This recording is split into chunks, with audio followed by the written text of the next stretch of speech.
Buenas noches, estimada teleaudiencia. Bienvenidos a nuestro programa Legalmente Hablando. Los saluda Ricardo Daniel Saciain Sosa. Esta noche contamos con la presencia del doctor Fabio Cabañas, presidente de la Circunscripción Judicial de Concepción. Buenas noches, estimado doctor. ¿Cómo está usted? Buenas noches, doctor. Un gusto. Estoy demasiado bien y contento por esta invitación. Muchas gracias. El placer de tenerlo es nuestro, mi estimado doctor. Estimado doctor, cuando hablamos de la Circunscripción Judicial de Concepción, ¿podríamos explicar qué conlleva, cuáles son sus deberes, qué nos puede contar de su circunscripción, sus desafíos, cómo lo están viviendo allá? Bueno, la Circunscripción Judicial de Concepción comprende todo, su jurisdicción comprende todo el departamento de Concepción. Sí. Anteriormente era un poco más grande, incluía Alto Paraguay y parte de San Pedro. Actualmente nos circunscribimos exclusivamente al territorio de Concepción. Es la cuarta circunscripción de la República, que está organizada con 2 tribunales y 50 jueces. 2 tribunales, 50 jueces. 50 jueces. De esos tribunales, mi querido doctor, ¿cómo se componen? Los 2 tribunales son multifueros, ¿verdad? El Tribunal Civil, Comercial, Laboral y Penal, al cual pertenezco. Sí. Y el otro tribunal que también le decimos multifuero, pero del ámbito de la niñez y la adolescencia. Entonces es de la niñez y la adolescencia y penal adolescente el otro tribunal. 2 cámaras para todas las circunscripciones. Para toda la circunscripción. ¿Cuántos casos tiene, doctor, por cámara? Prácticamente en el de usted, que es multifuero ordinario, ¿cuántos? Y por lo menos en resoluciones estimamos que sacamos 700 resoluciones. 700 resoluciones. Sí. Porque no podemos hablar de casos porque los casos a veces bajan y vuelven a subir, entonces más bien en resoluciones... claro, en resoluciones se pueden medir. Se pueden medir. Entiendo. ¿Y el presupuesto que manejan, doctor? Nosotros manejamos un presupuesto de 45.000 millones de guaraníes aproximadamente, de los cuales 37.000 van a gastos rígidos, ¿verdad? Claro. Salario. Salario. De ahí otra parte que va a seguro médico. Y más o menos lo que nos sobra es un 4.000 millones de guaraníes, es lo que nos sobra para el funcionamiento de la circunscripción. Claro, en eso ya entraría todo lo que serían alquileres, me imagino, hojas, impresoras. Exactamente, combustible, todos esos rubros que no están como rígidos. Aparte el mantenimiento de los locales, viáticos. También, cierto, los viáticos. Que tienen que cubrir varias distancias, o sea, hay oficinas que sí o sí tienen que moverse, ¿verdad? Nosotros tenemos, por ejemplo, para abaratar costos, tenemos una oficina de servicios generales, que es la que está salvando todas las urgencias que van surgiendo en materia de edilicia. O incluso necesitamos ampliar una oficina y lo hacemos nosotros mismos, ¿verdad? Entonces, lo que se compra es el material y la mano de obra ya está puesta por la circunscripción. ¿Y esta oficina de servicios generales en qué consiste, doctor? Servicios generales se divide en varios, ¿verdad? Obras civiles, que también es una dependencia, que es la que hace todo esto de la estructura, ustedes diseño, plano. compran los materiales, adquieren los materiales y esta oficina se encarga de las construcciones. De las construcciones y las reparaciones, ¿verdad? Las reparaciones pequeñas, hay reparaciones que únicamente tenemos que hacerlo por licitación. Pero anteriormente todo esto teníamos que contratar y el costo era mucho más elevado. Qué bueno eso, ¿eh? Sí. Se debería copiar, es un sistema interesante. Realmente es fantástico porque nos ahorra tiempo y dinero. Un ejemplo, estos días estuvimos haciendo reparar el baño del retén del ingreso de presos, ¿verdad? Claro. Era un baño que tenía un problema antiguo de funcionamiento y tuvieron que romper todo el piso hasta la salida del palacio para encontrar el problema. ¿Por qué se tuvo que romper? Porque el plano no coincidía con lo que realmente se hizo en aquella época, ¿verdad? Claro. Estamos hablando de 16, 17 años atrás. Y se encontró el problema, que era justamente que el caño principal estaba taponado. Claro, bueno, ¿a quién no le ha pasado que ha tenido que romper todo para poder conseguir y llegar al origen de una cuestión de plomería? Y bueno, pero nuestro costo fue comprar los materiales, ¿verdad? Qué bueno, o sea, me gusta el sistema de la oficina esta de obras civiles para construcción y reparación. Habría que copiarlo. Recordemos siempre que los presupuestos en el área judicial son apretados. Por más de que haya un presupuesto del 3%, el general, dividiendo entre todas las circunscripciones, es escaso y es... Es realmente escaso y ahora tenemos una situación peor porque no tenemos el rubro de inversiones. O sea, no podemos comprar equipos de computadora, no podemos construir, no podemos hacer inversiones en ese rubro, ¿verdad? No podemos, por ejemplo, necesitamos construir urgentemente el juzgado de primera instancia de Huillahu. Tenemos un terreno fantástico, la mejor ubicación, es una donación de la municipalidad de Huillahu, pero se mete en el presupuesto de la Corte y nunca nos aprueban. No hay suficiencia de fondos, falta de recursos. Huillahu está a 100 kilómetros de la frontera, es un lugar donde tenemos que marcar presencia del Estado. Coincido plenamente, doctor. Y estamos en lugares alquilados donde tenemos que adaptar justamente nuestra oficina de obras civiles, es la que nos ayuda por lo menos a poner medianamente en condiciones esos lugares, porque en una ciudad como Huillahu no hay un edificio acorde para el funcionamiento de un juzgado. Entonces, eso también... no, estamos hablando de 50 jueces de primera instancia, que en Huillahu, ¿cuántos son de ahí? En Huillahu tenemos 2 jueces de primera instancia y un juez de paz. Un juez de paz y 2 jueces, imagínense. Pero, por ejemplo, para hacer un juicio oral, el tribunal debería trasladarse a Huillahu. O la gente ir a Horqueta o a Concepción, donde están nuestros salones de juicio orales, ¿verdad? Nuestras salas de juicio orales. Eso implica un gasto enorme para el usuario de justicia. ¿Y dónde queda entonces la gratuidad de la justicia, ¿verdad?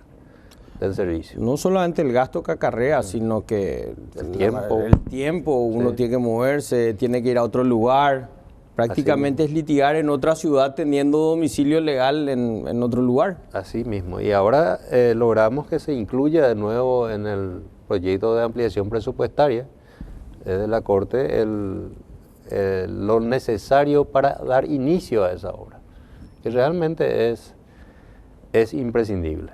Esperemos que los ordenadores de gastos de la Corte aprueben eso, mi querido doctor. La Corte ya aprobó. ¿Ya aprobó la Corte? Ya aprobó. Ahora estamos en manos del Congreso, ¿verdad? Ok, excelente. Vamos a hablar con los congresistas entonces para que den apoyo. Mi querido doctor, y cuando hablamos de la implementación de medidas para mejorar el sistema y el servicio judicial para la ciudadanía, ¿qué podemos decir al respecto? ¿Cómo está Concepción en ese ítem? Hay mucho que hablar de eso, porque con la pandemia tuvimos el problema de que la gente no podía ingresar o acudir al palacio o a ver sus casos. En ese tiempo lo que nos vino en mente es poner a disposición servicios telefónicos, WhatsApp. Prácticamente cada juez adquirió una línea telefónica exclusivamente para ese servicio. No fue la Corte, fue cada juez. Okay. Entonces el juzgado, y hacíamos flyer para compartirlo, ¿verdad? Ponía a disposición de todos los usuarios ese servicio. Entonces el abogado preguntaba cómo está mi expediente, que hay algo para notificar, y se le contestaba dentro de ese horario de atención normal. Claro. Eso hizo mermar también la necesidad de ir al Palacio de Justicia, pero no era suficiente, porque habría que hacer presentaciones. Entonces, como ya teníamos en algún momento el oficio electrónico, pudimos, gracias a nuestro ministro superintendente, el doctor Eugenio Jiménez Rolón, y también al doctor Alberto Martínez Simón, logramos que se nos habilite el expediente electrónico en Concepción, en plena pandemia.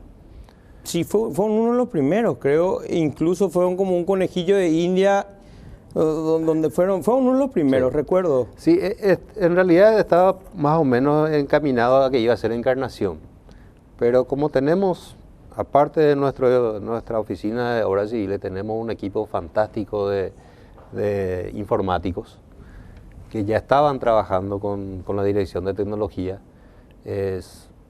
Aceptamos el desafío de ser nosotros, ¿verdad? Qué bueno. ¿Y cómo fue la implementación, mi querido doctor? ¿Cómo, para los profesionales, para la ciudadanía en general, qué nos puede contar de la implementación del expediente electrónico? A la par que íbamos ajustando los detalles técnicos, ¿verdad? Se hicieron varios cursos, la Corte lanzó varios cursos online para la utilización del expediente, tanto para profesionales como para los servidores públicos. Y nosotros también pusimos de nuestra parte a técnicos que acompañaban a los profesionales y a todos los que tengan alguna dificultad en el inicio para el uso. Como una oficina de asistencia para el uso del sistema. Así mismo, 24/7. Y habilitamos equipos de computadoras frente a la oficina de mesa de entradas jurisdiccionales para que cuando haya algún problema, entonces ahí se le ayuda al profesional y se le encamina. Posteriormente ya tuvimos un centro informático que con un convenio con Conatel se puso en las afueras del Palacio, ya con 5 computadoras, aire acondicionado. Le pusimos también una impresora para el caso de que los profesionales tengan que imprimir su carátula o algo así. Entonces, y esa persona encargada, que no es funcionaria del Poder Judicial, también fue capacitada para conocer esos trámites. Entonces, no fue tan traumático la implementación del expediente electrónico. No fue traumático porque acompañaron con capacitación, con una oficina de sustento, por así decirlo, o de información. Hoy día esa oficina ya no tiene mucho trabajo. Algunos, los abogados de más edad son los que siempre recurren, pero normalmente no hay una mayor afluencia ahora en este momento. Entiendo. Eso fue en octubre de 2020 implementamos el expediente electrónico en la sede de Concepción. Sí. Juzgado de primera instancia, excepto tribunal de sentencia, y juzgado de ejecución y juzgado penal adolescente no entraron en ese combo. O sea que todavía no es completa la implementación del expediente electrónico. En el 2020. No, por eso. En el 2021. Para no crear confusión nada más En el 2021 ya vimos la necesidad de que esas dependencias también cuenten con expediente electrónico. Especialmente penal adolescente y juzgado de ejecución. Penal adolescente no tuvimos problema, pero en ejecución sí había una cierta resistencia, no por parte de nuestra gente, sino que de los desarrolladores del sistema, porque es totalmente diferente el procedimiento de ejecución. Pero a través de nuestros técnicos, en coordinación con la gente de la Dirección de Tecnología, lograron encontrar la fórmula, y también Concepción es el primer lugar de la República donde el juzgado de ejecución tiene trámite electrónico. Es así. Y cuando hablamos de lo que es la mejora en la eficiencia de la administración de justicia, ¿qué podemos destacar? Y justamente destacamos que la implementación del expediente electrónico permite celeridad en el procedimiento. Claro, replanteo. ¿Verdad? Por ejemplo, en el caso de celeridad, en vez de estar tardando un año, ahora tardamos 6 meses. Sí, hay casos que se resolvieron en una semana, en caso de niñez, por ejemplo, ¿verdad? Pero eso de la mano con la mediación. Claro, ese es un punto, mi querido doctor, que tenemos que desarrollar, pues yo creo que Concepción ha creado un ambiente propicio y sobre todo se está destacando en el uso de la mediación como mecanismo de conciliación y abreviación de procesos, ¿por qué no decirlo así? En materia de contrataciones, por ejemplo, está el avenimiento, que prácticamente es un instrumento jurídico sensacional para controversias que no tienen un fondo muy complicado, para resolverlo de manera rápida y eficiente. ¿Qué nos puede decir al respecto, mi querido doctor? Asimismo, comparto tu opinión y resalto que con la implementación de la mediación ya teníamos ese servicio en Concepción, pero no era conocido, era muy poco utilizado. Y también teníamos el inconveniente de que solamente lo teníamos en la sede central de Concepción.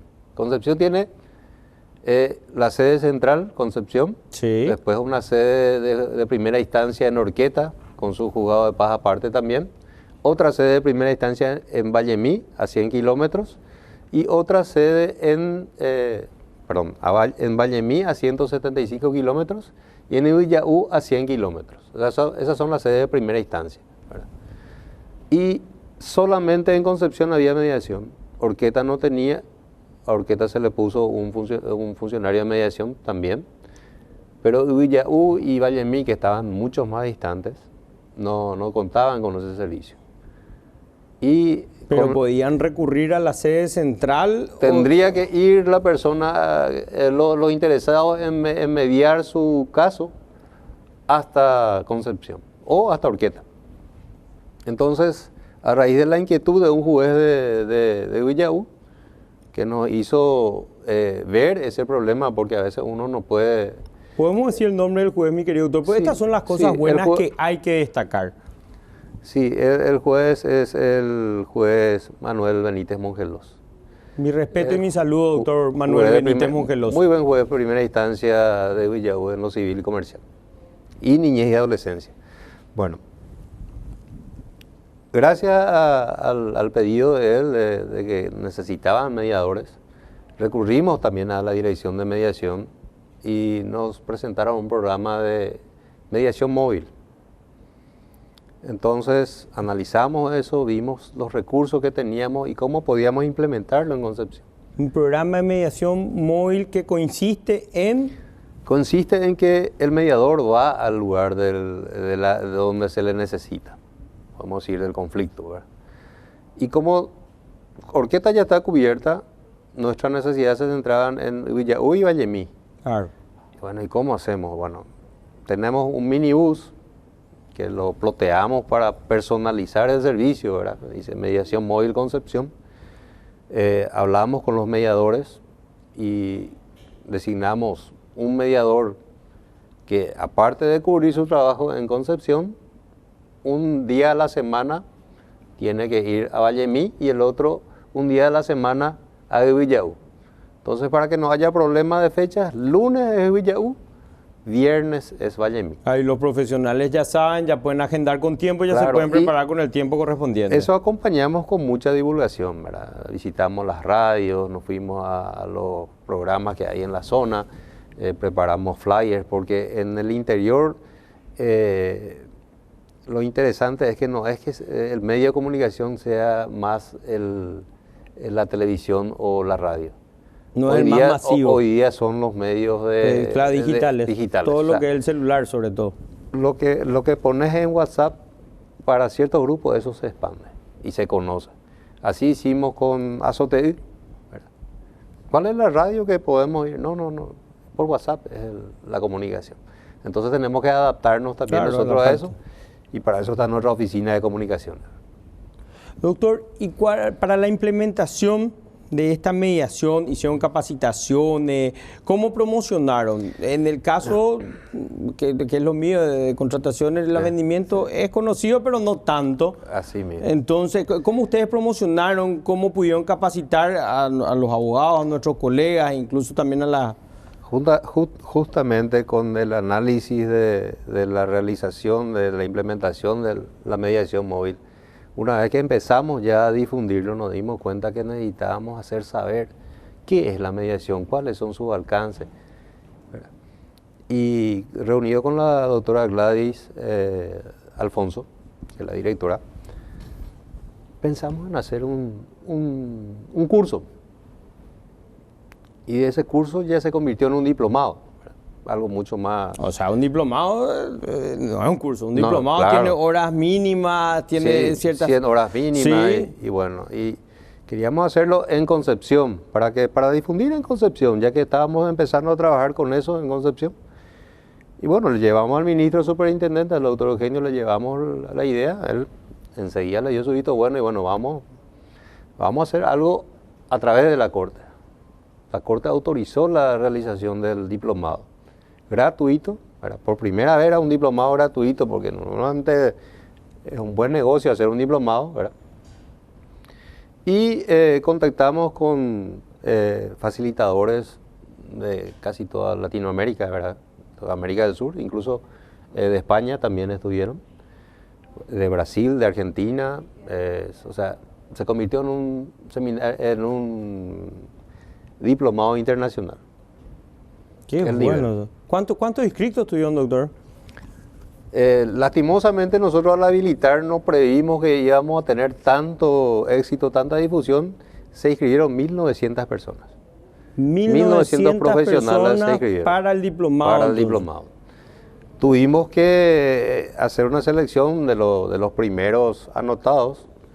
Entonces se redujo a 750, 800 personas, que también era la capacidad que el sistema nos permitía, porque era telemático, ¿verdad? Dicho sea de paso, fuimos patrocinados por USAID, ¿verdad? Que nos dio USAID todo, financió entonces. Financió, que nos dio todo el soporte. Entonces, ese curso realmente fue 100% gratuito. Incluso la petición de certificado. Claro, pero imagínate, doctor, ustedes hicieron una capacitación en el sentido, previeron 600, 700 personas y le vinieron prácticamente 2.000, prácticamente el triple de lo previsto. Sí. 200% más de lo previsto, y me imagino que lo van a volver a hacer entonces hasta cumplir con el cupo. A cubrir con la demanda. Esa es la promesa que tenemos, ¿verdad? De volver a reeditar ese diplomado para cubrir con la demanda. Felicito esta iniciativa por parte de todos. Gracias. El diplomado era sobre la mediación en los distintos fueros, incluyendo la parte de derechos intelectuales inclusive, ¿verdad? O sea, que era derecho completo, deportivo, claro, por ejemplo, que nunca se trató, ¿verdad?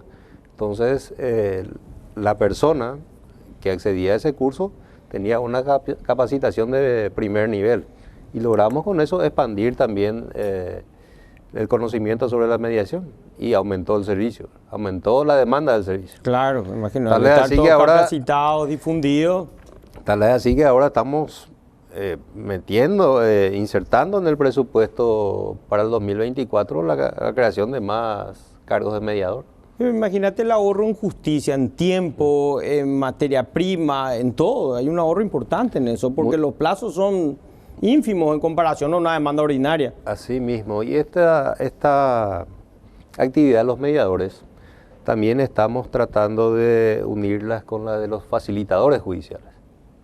Cuando hablamos de facilitadores judiciales, mi querido doctor, para responder de la pausa, podemos ir a la pausa. Si nos puedes explicar, por favor, qué serían los facilitadores judiciales. Ya volvemos luego de la pausa.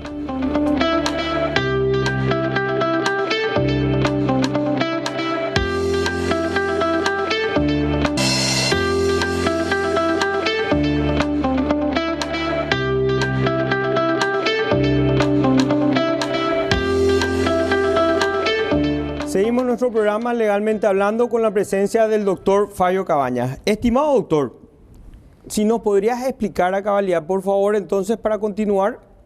Bueno, el programa Facilitadores Judiciales es un programa patrocinado por la OEA y que lo adoptó la Corte Suprema de Justicia, y que consiste en formar a líderes locales, especialmente de las poblaciones alejadas de la proximidad de un juzgado, de la capital, del eje central, las áreas rurales, de manera que esos conflictos pequeños, que pueden volverse grandes en su momento, ¿verdad? Puedan ser solucionados amistosamente entre ellos.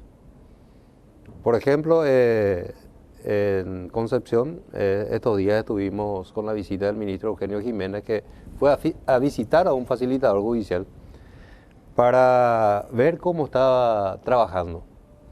Y el facilitador, totalmente en guaraní, ¿verdad?, le presenta un libro de actas donde están las casuísticas muy interesantes, por ejemplo, del animal que ingresó a la huerta del vecino y se comió parte de su plantación. Sí. ¿Y qué es lo que él hizo? Bueno, lo que hace el facilitador es llamarle a las partes en conflicto, explicarles primeramente de que ir a un juzgado que está como mínimo a 10 kilómetros ya le iba a costar como mínimo combustible, o a que alguien le lleve y perder un día de trabajo, ¿verdad? No solamente eso, necesita un profesional que te acompañe, que te patrocine. En el caso de un facilitador, ¿necesita alguien que le acompañe, algún profesional que le patrocine o puede ir de manera totalmente voluntario y se van sin necesidad de tener ninguna representación ni asesoramiento? Entonces lo que se busca es llegar a la solución del conflicto. Muchas veces no hay una reparación del daño, pero por lo menos le dice, sí, pero tu cercado es el que estaba todo suelto. Y, bueno, y entonces, ¿qué vamos a hacer? Y bueno, vamos a ayudarnos y vamos a estirar bien el tejido del cercado y entonces mi animal ya no va a pasar y ya no te vamos a molestar, ¿verdad? Pero si no se lograba esa conversación, que no era posible entre ellos dos sin la presencia de este señor que es muy respetado en la zona, justamente ese es el perfil del facilitador judicial, ¿verdad? Un líder, alguien conocido, respetado. Entonces él orienta a esas personas y ellos llegan a ese acuerdo. Es casi similar a la mediación, ¿verdad? Pero con la particularidad de que son los propios habitantes de determinados lugares lo que entre sí resuelven el conflicto. Y realmente había una importante cantidad de casos que él ya había solucionado. Son todos casos de paz, me imagino, por los ¿hay un monto mínimo? No. En esta cuestión no hay montos, ¿verdad? Lo que se trata de evitar es llegar a los estrados judiciales. Claro, ¿verdad? En este caso de la Huerta, bueno, sería un juzgado de paz el que iba a tener que así mismo tomar la demanda. ¿Y qué investidura tiene ese facilitador judicial? El facilitador judicial es reconocido por la Corte Suprema de Justicia como tal, presta un juramento, ¿verdad? No tiene salario, no es una autoridad, pero sí es un representante y es normalmente elegido por su comunidad. Hace poco el año pasado estuvimos en Villaú, cumpliendo con otro programa que después me gustaría hablar, que es Justicia Abierta. Y como estábamos también lo que trabajamos con los facilitadores, pasamos a una comunidad indígena a hacer una asamblea donde ellos designaron a su representante como facilitador judicial y le tomamos el juramento, ¿verdad? Pero esa asamblea, esa elección le da legitimidad ante su comunidad. Entonces es respetada su intervención. Claro, y lo que nos pide, lógicamente, se van derivados al fuero judicial, pero ese facilitador le acompaña también. O sea, se va y le ayuda, le facilita el acceso a la justicia porque él ya le conoce, ya sabe quién es el fiscal, sabe dónde llevarle porque está capacitado para eso. Entonces, por lo menos en no ir a deambular por todos lados sin saber a dónde recurrir, ya le lleva específicamente dónde tiene que hacer su gestión. ¿Y la decisión de este facilitador judicial es vinculante, tiene algún tipo de peso o es simplemente una mera opinión del facilitador? No es vinculante, por eso que se trata de que haya un acuerdo entre las partes y el cumplimiento ya soluciona el problema, ¿verdad? Claro, ya es voluntario de las partes, pero bueno, se supone que justamente ahí llegarían a algún tipo de acuerdo de resarcimiento o de ayuda mutua como para que queden todos contentos. Claro, ahora lo que queremos es unirlo con la mediación de alguna manera, es porque hay casos que necesariamente tiene que haber una mediación para que, por ejemplo, un conflicto ya de límites que pueda tener una solución definitiva, ¿verdad? Como un sometimiento a un arbitraje, ya que las partes se sometan a la decisión. Claro, y luego pedir la homologación de ese acuerdo, y entonces ya es un documento que debe ser respetado. ¿En qué otros lugares hay la figura del facilitador judicial que se implemente como con ustedes? Bueno, en todo el país había un tiempo, y creo que fue perdiendo protagonismo, surgió una suerte de abandono, ¿verdad? Sabía su existencia, pero no sabía su implementación. Claro, no se conocía. Lo que veíamos es que juraban facilitadores, pero no conocíamos la tarea que hacían. Entonces decidimos apostar por fortalecer eso en Concepción y realmente tenemos ya repercusión incluso en la OEA Incluso en la OEA. Incluso en la OEA de las actividades de Concepción. Y se quiere hacer un tipo de joint venture con lo que sería entonces la conciliación. Me parece buenísimo, pues todo esto ahorra de una manera significativa presupuesto, recursos humanos, materia prima, tiempo para toda la gente, incluso para los que buscan justicia. Es un ahorro impresionante. Así mismo, es muchísimo es lo que se ahorra en esto, tanto para el servicio de justicia como para el Como justiciable, por la persona que por la está, persona sí. que tiene que acudir al servicio, y muchas veces se va a perder mucho dinero para algo que podía haberlo resuelto en su propia casa. Totalmente, y el tiempo que le lleva, todo completo. Y mi querido doctor, cuando queremos hablar de lo que es justicia abierta, ¿nos podrías explicar, por favor, en qué consiste? Bueno, Justicia Abierta es un programa que desde el 2018 venimos implementando en Concepción, tenía otro nombre, pero ahora se llama Justicia Abierta, y consiste en llevar todos los servicios que brindamos nosotros en Concepción a un lugar donde no exista. Por ejemplo, Cuando hablamos de servicios, hablamos de registro del automotor, registro público que ahora también implementamos, ¿verdad? Antecedentes, estadística, marcas y señales. También van jueces de ejecución, algunos jueces de primera instancia que le toca esa zona. Entonces, miembros del Tribunal de Apelaciones, invitamos a fiscales, defensores, llevamos el servicio de registro civil, porque hay lugares donde no hay. San Carlos del Lapa, por ejemplo, nos fuimos, y casi todo estaba escrito como brasilero, ¿verdad? ¿Por qué? Porque el lado brasilero tienen todas las dependencias, y en el lado paraguayo solamente está el juzgado de paz y la policía. Y ahora la municipalidad, ¿verdad? Entonces llevamos, y también conseguimos llevar al personal de identificaciones.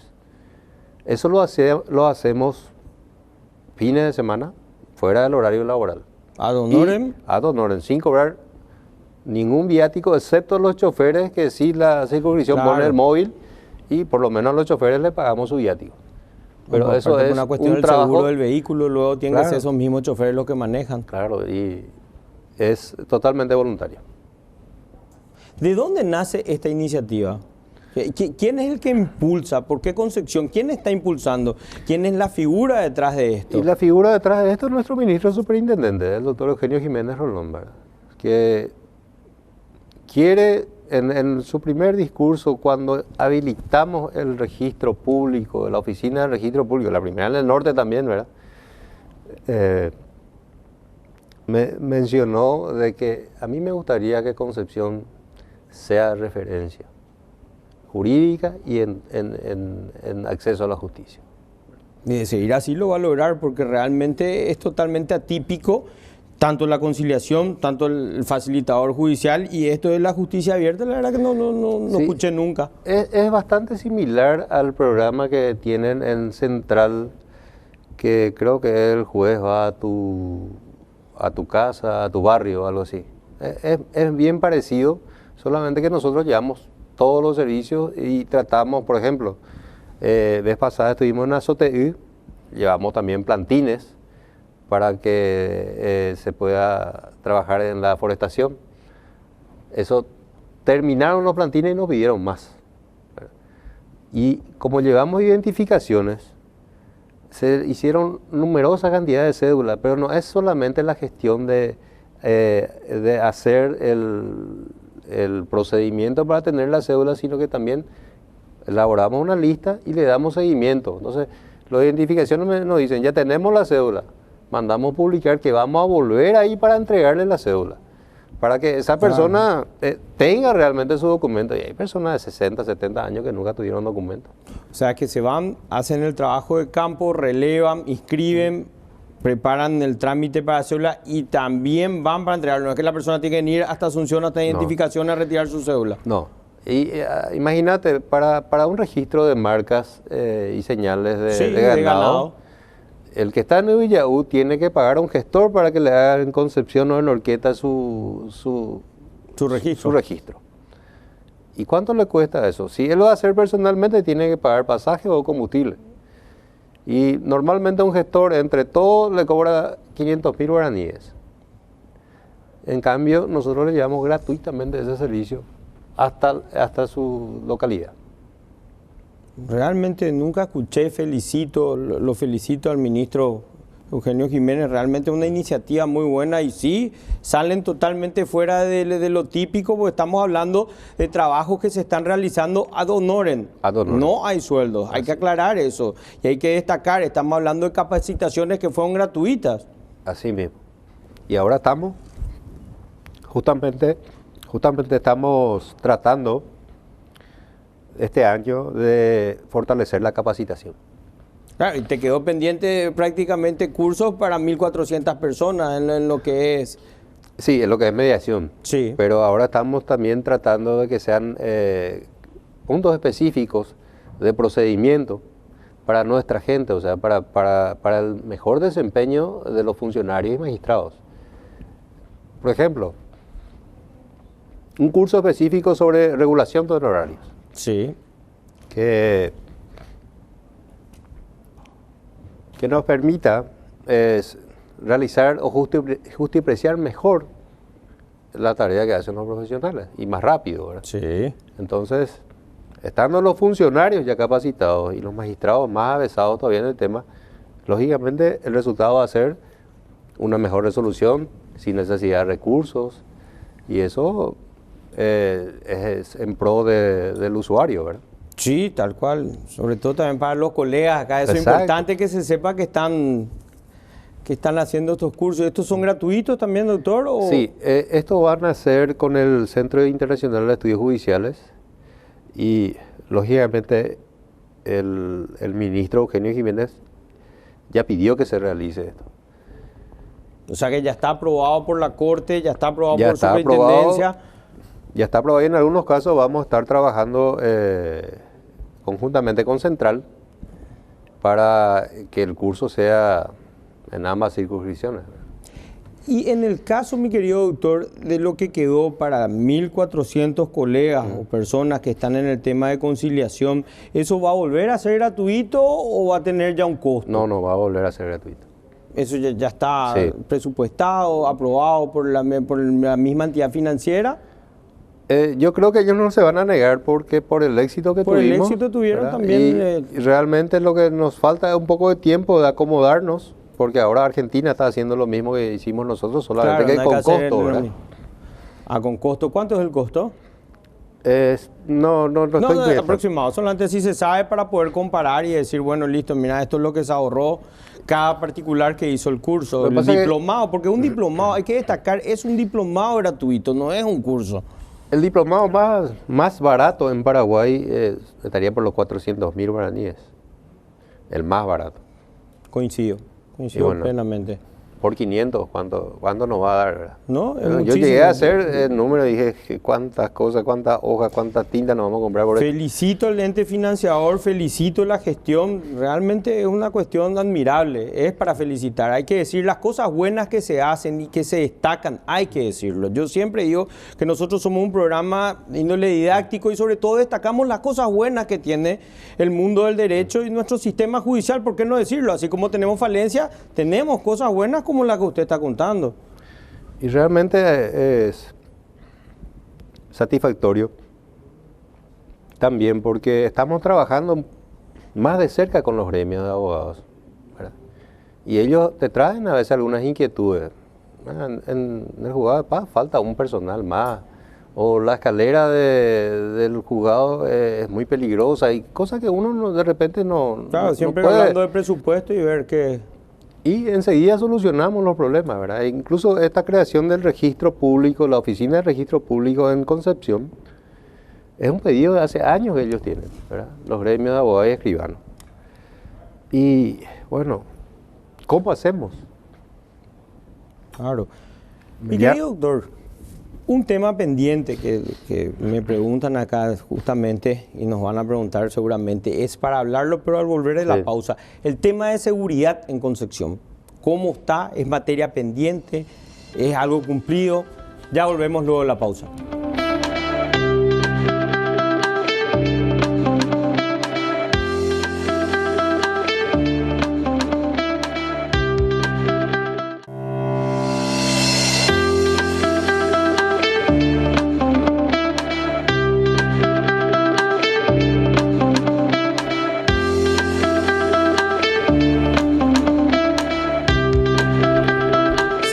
nuestro programa Legalmente Hablando con la presencia del doctor Fabio Cabañas, presidente de la Circunscripción Judicial de Concepción. Estimado doctor, en la Circunscripción Judicial de Concepción, en materia de seguridad, ¿cómo estamos hoy? Bueno, ese es un tema que a nivel nacional preocupa, ¿verdad?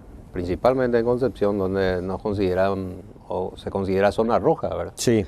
En determinados lugares. Y tomamos nosotros algunas precauciones, pero considero que no es suficiente.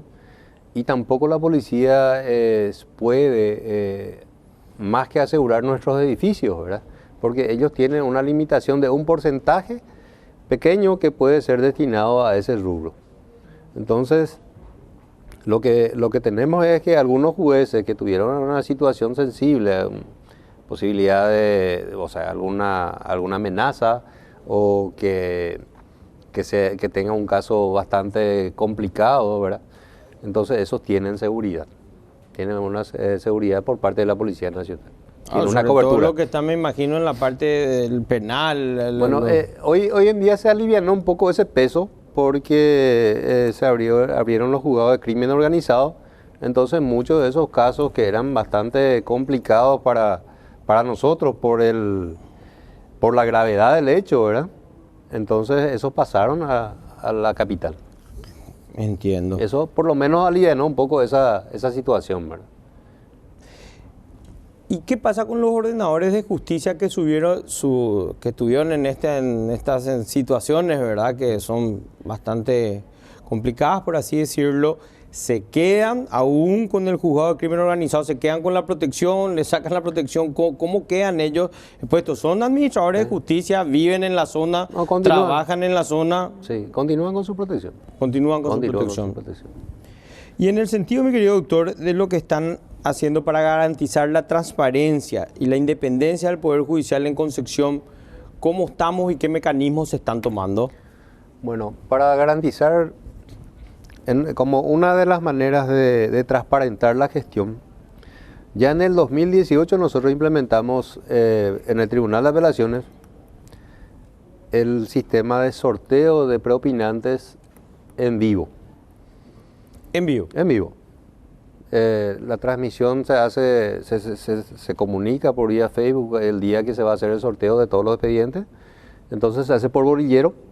¿Cómo los exámenes? ¿Cómo los exámenes? Bueno, bolilla 1 fulano, bolilla 2 el otro miembro y bolilla 3 el tercer miembro. ¿Y se transmite por Facebook? Se transmite por Facebook y se queda grabado en YouTube, también con el acta del sorteo. ¿Y si yo quiero presenciar? Podés presenciar. Me puedo ir al juzgado, claro, y puedo presenciar el sorteo de mi expediente. Bueno, eso yo creo que fuimos la primera circunscripción del interior que hizo el sistema de sorteo en vivo.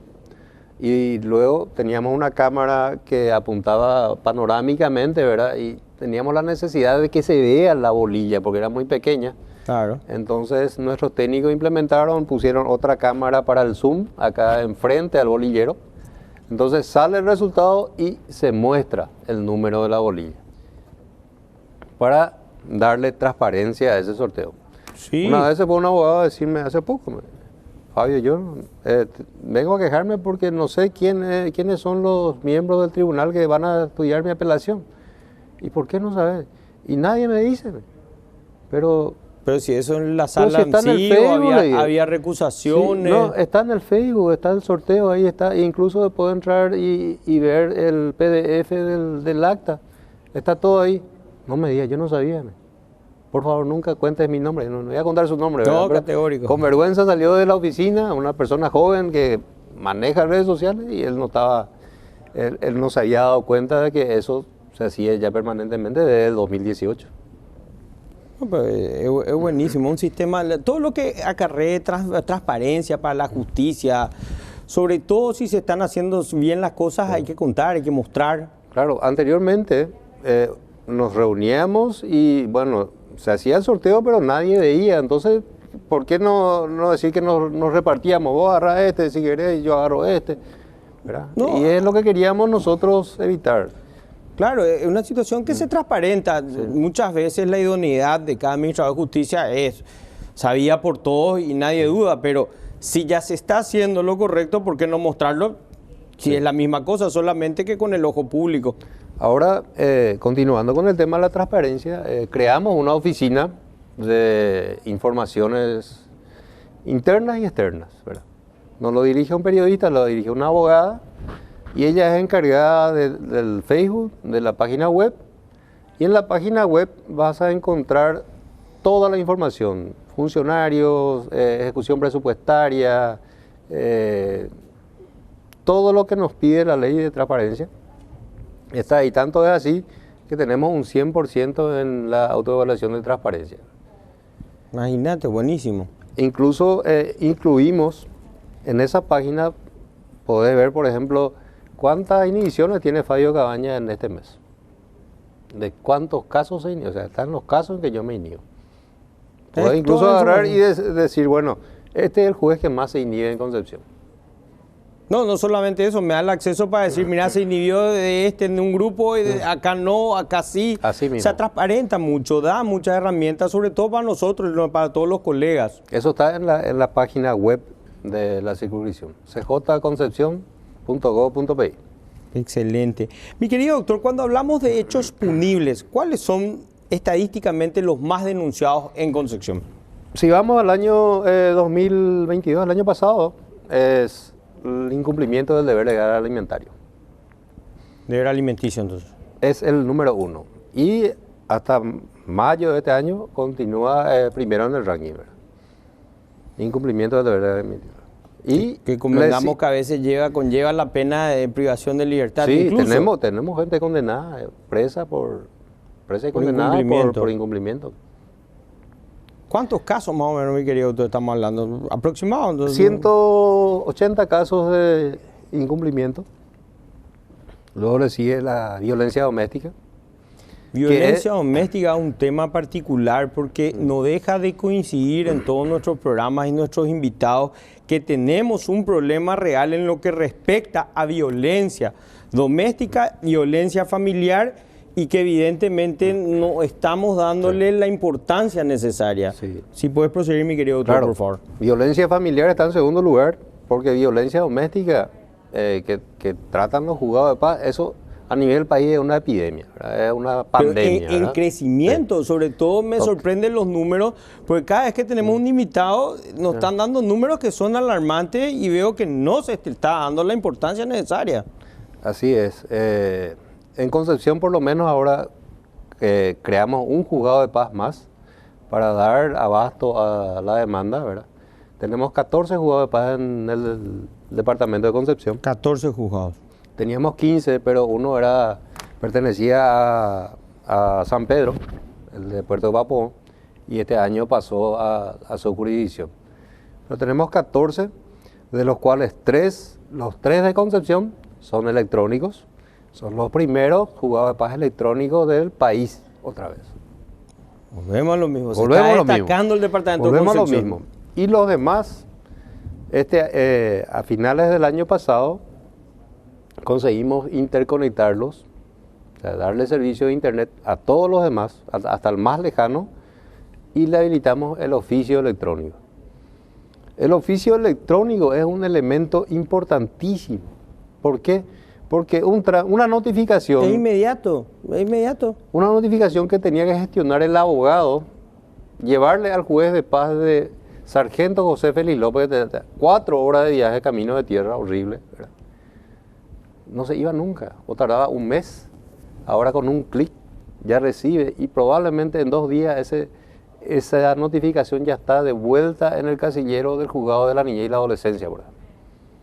Claro, el expediente electrónico cambió todo lo que es el impulso procesal en sí.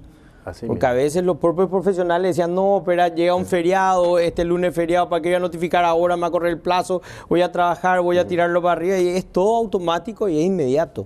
Así mismo. Y bueno, y en materia de transparencia, justamente eso es lo que estamos publicando, todo lo que se hace.